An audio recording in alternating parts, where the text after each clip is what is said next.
Halo guys, apa kabar nih kalian? Semoga baik-baik aja ya. Jadi pada video kali ini kita akan bahas alur cerita dari film yang berjudul The Harbinger.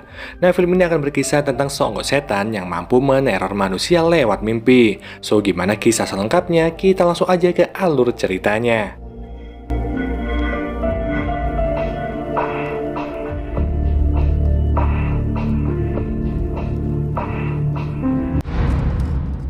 Berlatar pada tahun 2022 pada saat pandemi, terlihat seorang wanita bernama Mavis. Saat itu Mavis berteriak histeris sehingga dia membuat tetangganya merasa terganggu. Karena hari udah malam, si tetangga memanggil pemilik apartemen yang bernama Jason. Jason pun segera masuk ke kamar Mavis dan menemukan Mavis yang tidur sambil berjalan. Jason lalu menepuk bahu Mavis untuk membuatnya terbangun, dan setelah terbangun Mavis sangat terkejut ketika mengetahui tangannya yang udah terluka. Itu semua dikarenakan dirinya yang secara nggak sadar melukai tangannya sendiri saat tidur sambil berjalan. Kasihan dengan keadaan Mavis ini, Jason menyarankan agar Mavis gak tinggal sendiri dan ditemani sama anggota keluarganya. Namun sayangnya hal itu nggak bisa dilakukan karena semua anggota keluarga Mavis saat ini sedang dikarantina karena terkena virus corona. Hanya aja Mavis ini teringat jika ada satu teman lamanya yang mungkin aja bisa membantunya. Mavis lalu mencoba menghubungi temannya itu dan diketahui jika teman Mavis ini bernama Agnes. Saat itu Agnes sedang menyiapkan makanan karena hari itu adalah hari ulang tahun ayahnya. Ayah Agnes bernama Donald, sedangkan adiknya bernama Ed. Mereka hanya tinggal bertiga karena ibu Agnes udah lama meninggal. Dan meskipun saat ini adalah masa pandemi, mereka tetap merayakan ulang tahun sang ayah dengan sederhana.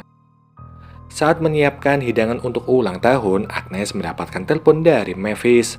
Mavis meminta Agnes menemaninya beberapa hari di apartemen sampai keadaannya mulai membaik. Mendengar itu, Agnes mengiyakan permintaan Mavis karena dia nggak bisa menolak permintaan dari sahabatnya itu. Diketahui jika Agnes mempunyai hutang budi pada Mavis karena saat kuliah dulu Agnes yang merasa depresi pernah mencoba untuk bundir. Hanya aja Mavis menyelamatkannya dan Agnes sangat berterima kasih akan hal itu. Dia pun berjanji akan selalu ada saat Mavis butuh bantuan, dan sekarang ini Mavis sangat butuh bantuan Agnes untuk sembuh dari penyakitnya saat ini. Hanya aja saat meminta izin, ayah dan juga Ed gak setuju akan hal itu, karena saat ini adalah masa pandemi, yang mana akan sangat bahaya jika Agnes tinggal bersama Mavis.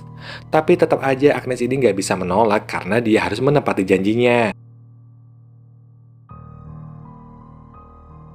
Saat tengah malam dan semuanya udah tidur, Agnes secara diam-diam pergi dari rumah dan menuju ke tempatnya Mavis.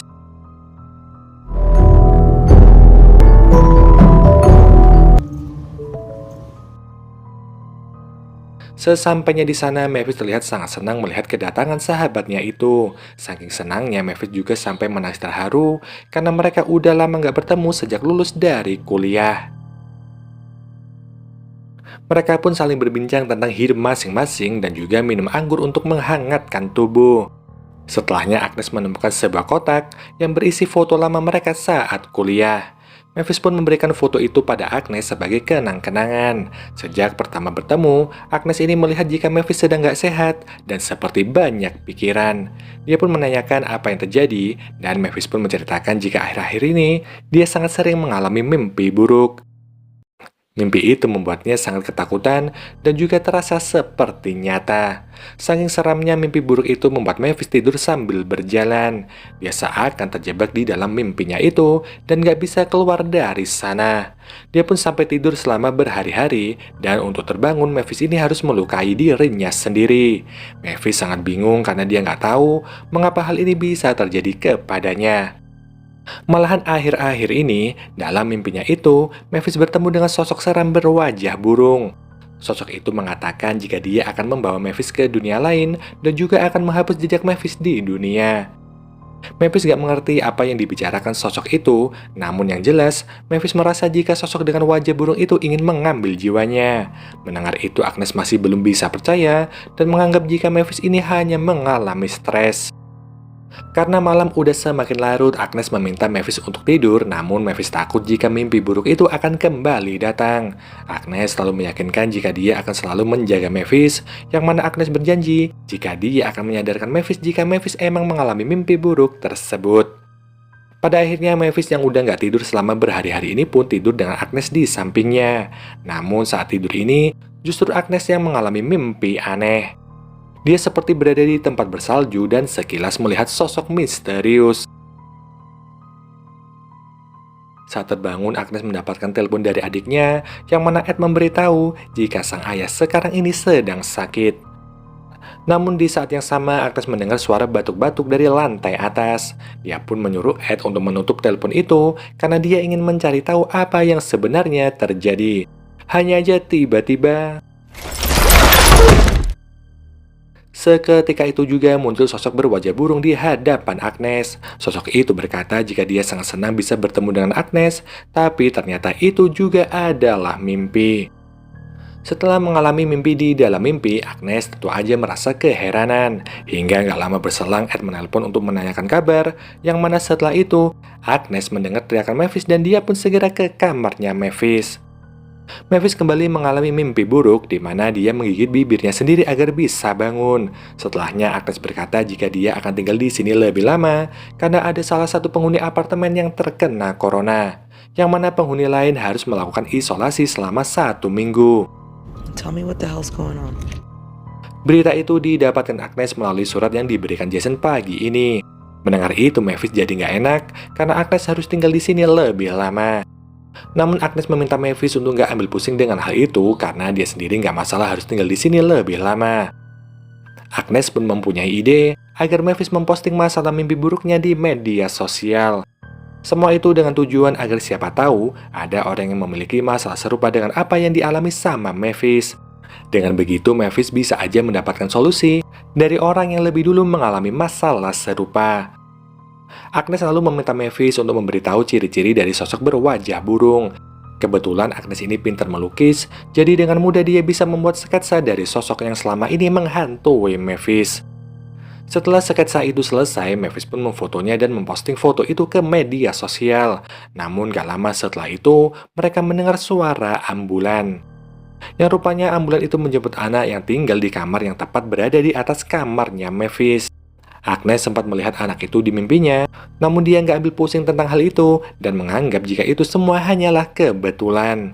Malamnya saat tertidur, Agnes kembali mengalami mimpi buruk, yang mana dia seakan dibawa ke berbagai tempat dan bertemu dengan sosok berwajah burung. Meskipun sadar bahwa ini adalah mimpi, tapi Agnes nggak bisa bangun dan seakan terjebak di dalam mimpi tersebut. Hingga saat Agnes ini mulai putus asa, dia kembali bertemu dengan bocil yang barusan meninggal.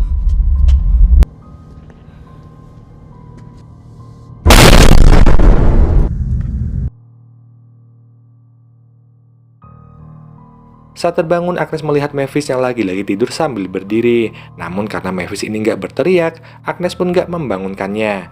Hingga tiba-tiba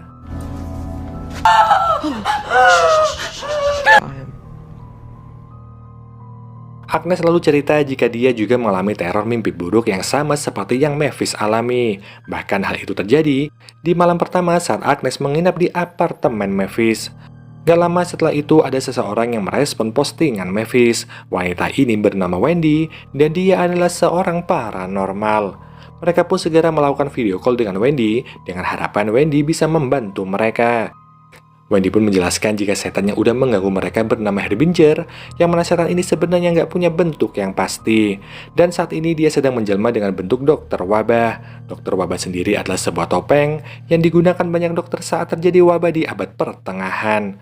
Setan ini suka meneror melalui mimpi, di mana dia bisa masuk ke dalam mimpi seseorang dan membuat korbannya terjebak di dalam mimpi itu. Jadi nggak heran jika korban dari setan ini bisa tertidur selama berhari-hari, yang mana si setan akan membuat korban semakin lemah, hingga setan ini pun bisa mengambil jiwa dari korbannya. Jiwa itu sendiri akan lenyap dan yang lebih parah lagi, si korban akan kehilangan identitas, seakan dia nggak pernah dilahirkan di dunia. Jadi jika Mavis gak bisa lepas dari teror setan itu, dia akan lenyap dan gak ada seorang pun yang mengingatnya, seakan dia gak pernah terlahir di dunia. Barang-barang Mavis juga ikut lenyap, tapi tetap aja ada satu barang kecil yang tertinggal. Wendy lalu menyuruh mereka untuk menghapus postingan tentang setan Harbinger ini, agar orang lain gak ikut-ikutan terkena teror dari setan itu. Setan ini mampu merasakan rasa takut seseorang, di mana dia bisa meneror orang tersebut, dan jika udah terkena teror dari setan Harbinger, orang tersebut akan sulit untuk disembuhkan. Setan ini juga bersifat seperti sebuah virus, di mana orang terdekat dari korban Harbinger juga bisa ikutan diteror oleh setan itu. Seperti halnya yang kini Agnes rasakan, dia juga udah mulai diteror sama setan itu lewat mimpi. Mereka pun menanyakan bagaimana caranya agar mereka bisa selamat dari setan Harbinger ini. Namun sayangnya setahu Wendy, gak ada satu cara pun yang bisa menyelamatkan mereka dari setan terkutuk itu. Mendengar hal itu, Mavis sangat kecewa dan dia pun emosi hingga mengakhiri percakapan di video call tersebut. Setelahnya, Mavis mencoba mengingat siapa yang udah menularkan virus gaib ini. Dia pun mulai ingat jika dia pernah menemukan foto dari pria yang gak dia kenal. Namun foto itu diambil di kamar Mavis saat ini. Jadi bisa aja dulunya pria ini pernah tinggal bersama dengan Mavis. Yang mana kemungkinan besar dia adalah suami dari Mavis itu sendiri. Hanya aja Mavis ini sama sekali nggak ingat tentang pria itu. Dia pun yakin jika pria itulah yang udah menularkan teror dari setan Harbinger.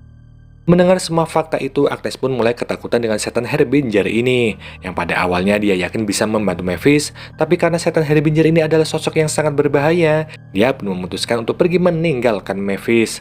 Hingga pada tengah malam, secara diam-diam, Agnes meninggalkan apartemen Mavis.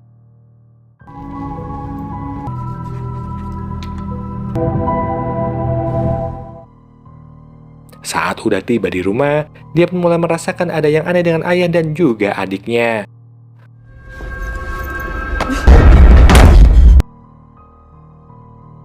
Di situ dia melihat tengkorak ibunya sendiri dan sosok Harbinger mulai muncul di belakang Agnes. Saat Agnes mencoba keluar, dia malah berpindah ke tempat lain, yang mana tempat itu seperti pemakaman seseorang.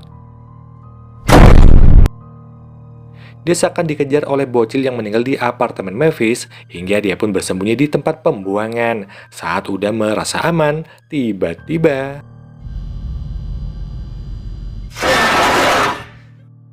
diketahui bocil ini bernama Tony, yang mana Tony adalah korban dari setan Harbinger sebelumnya. Tapi karena dia udah meninggal sebelum Harbinger membawa jiwanya, kini arwah Tony pun menjadi gentayangan. Yang mana dia merasa kasihan dengan nasib Agnes saat ini, dan dia berniat untuk membantu Agnes. Yang ternyata setan Harbinger bisa dikalahkan saat mereka berada di alam mimpi. Tony lalu mengajak Agnes ke suatu tempat, dan di tempat itu adalah kamarnya Mavis. Di sana terlihat jika Mavis dan juga Agnes sedang tidur, dan gak lama kemudian, Harbinger datang dengan maksud untuk membawa Mavis ke alam lain. Tentu aja Agnes ini gak bisa tinggal diam dan berniat untuk menolong Mavis. Tapi semua itu sia-sia, karena sebenarnya Agnes ini sedang berada di alam mimpi. Dan seperti yang bisa kita duga, pada akhirnya Mavis pun dibawa oleh setan Harbinger.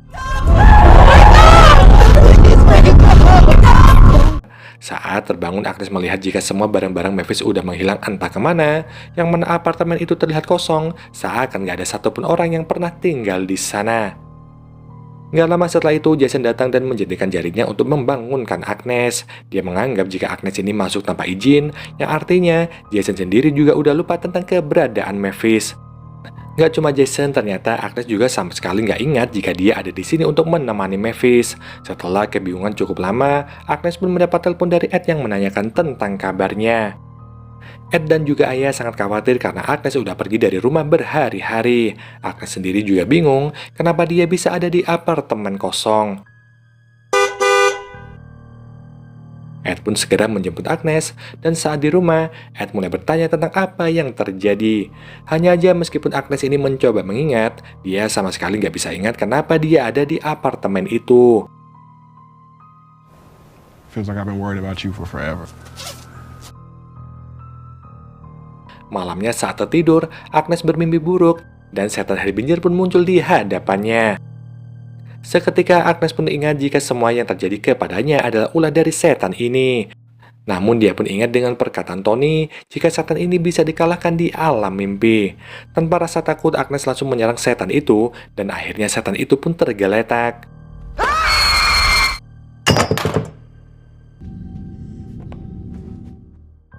Tampaknya setan itu udah mati, tapi Agnes ini nggak bisa bangun dari tidurnya. Berhari-hari dia terjebak di alam mimpi itu, hingga pada akhirnya Tony pun datang ke sana.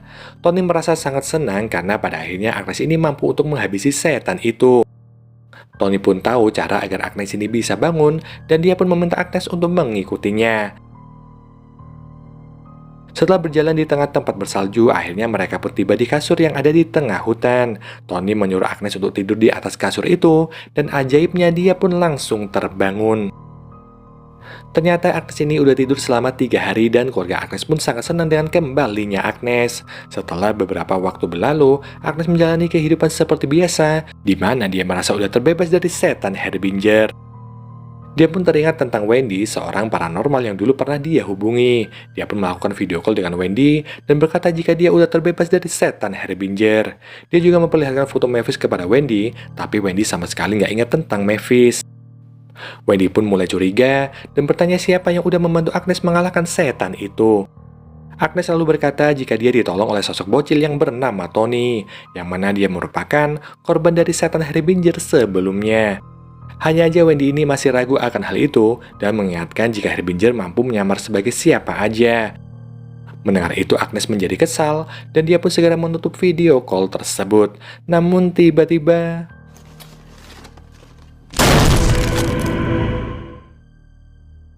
Harbinger datang ke dunia nyata dan membawa Agnes ke alam lain. Aya dan juga Ed sama sekali nggak sadar jika Agnes sedang berteriak saat diseret oleh setan itu.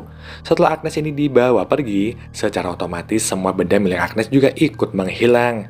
Ed dan juga Aya pun menjadi lupa tentang keberadaan Agnes, yang seakan Agnes ini nggak pernah ada di dunia. Namun saat ke kamar Agnes yang udah kosong, Aya menemukan gambar burung buatan Agnes. Seketika Aya merasa jika ada orang yang dia sayangi pernah tinggal di sana, tapi dia nggak bisa ingat siapa orang itu. Yang ternyata setan Harbinger udah memanipulasi mimpinya Agnes dan menyamar sebagai Tony. Dia sengaja membuat Agnes merasa jika Harbinger udah mati, yang mana hal itu bisa membuat Agnes lengah. Dan benar aja saat Agnes ini merasa jika Harbinger udah lenyap, Harbinger pun akhirnya datang untuk membawa Agnes. Pada akhirnya nasib Agnes gak jauh beda sama Mavis, yaitu dibawa ke alam lain oleh setan Harbinger ini. Aya dan juga Ed gak akan pernah ingat jika Agnes pernah ada di dunia, yang mana setelah itu semua, film pun selesai.